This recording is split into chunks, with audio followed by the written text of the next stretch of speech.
আসসালামু আলাইকুম। সরকার যখন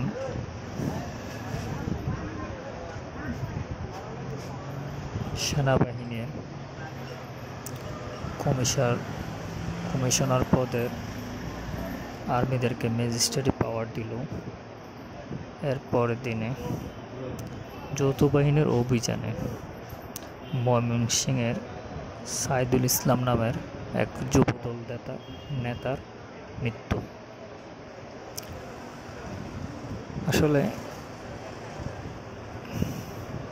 মৃত্যু যে কোনো সময় হইতেই পারে, কিন্তু যৌথ বাহিনী ওকে ধরলো, হাসপাতাল নিয়ে গেল, ময়মনসিংহ হাসপাতাল নিয়ে গেল, তখন ডাক্তাররা ওকে মৃত ঘোষণা করলো।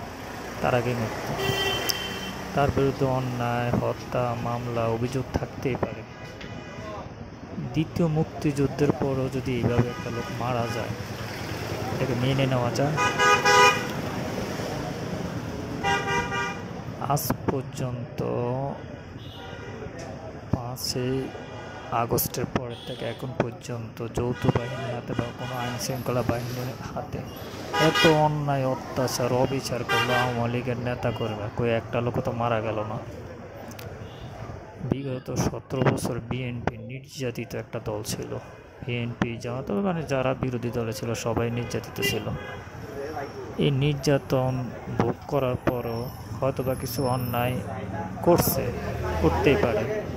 17 বছর যারা অন্যায়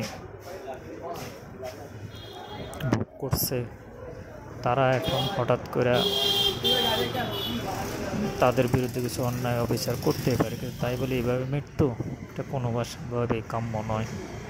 যৌথ বাহিনীর প্রতি অনুরোধ, আর বিএনপির নেতা কর্মীদের উপর অত্যাচার নিপীড়ন করেন না।